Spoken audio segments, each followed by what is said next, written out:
मुंबई कभी नहीं सोती, लेकिन मुंबई में एक जगह है जहां रात जागती नहीं, रात देखती है।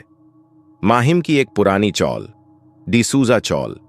दिन में सब कुछ सामान्य लगता है, लोगों की आवाजें, बर्तन खड़कने की आवाज, जिंदगी।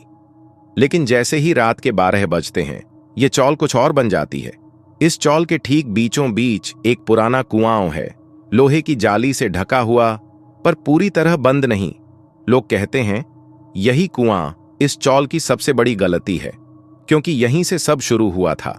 करीब 40 से 45 साल पहले इसी चौल में एक औरत रहती थी।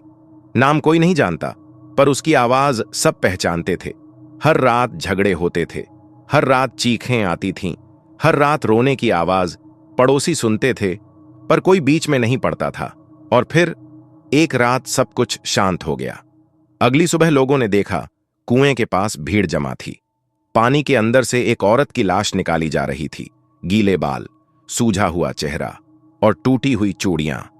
कोई नहीं जानता उसने खुद छलांग लगाई या उसे धक्का दिया गया। पर उस रात के बाद डिसूजा चौल फिर कभी सामान्य नहीं रही।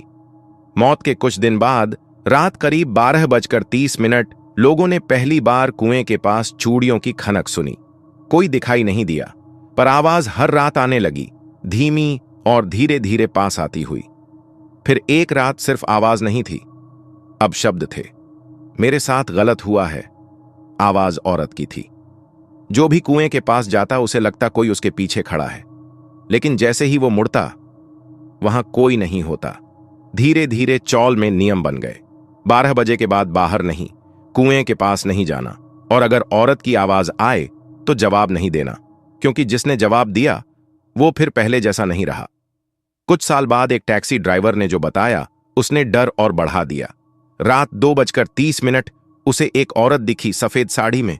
उसने लिफ्ट मांगी, टैक्सी रुकी, औरत गायब। लेकिन अगले शीशे में वो पीछे बैठी थी।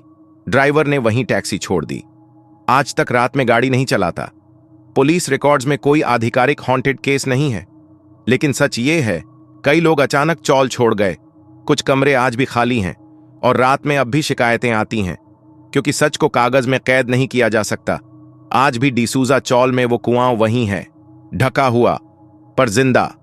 और अगर रात में हवा तेज चले तो लोग कहते हैं उसे अब भी रोने की आवाज आती है। डिसूजा चौल के लोग कहते हैं वो किसी को मारती नहीं, बस अपने साथ रहने पर मजबूर कर देती है। और अगर कभी मुंबई की किसी पुरानी चौल में आपको रात में औरत की आवाज सुनाई दे, पीछे मत देखना, क्योंकि अगली आवाज आपकी हो सकती है।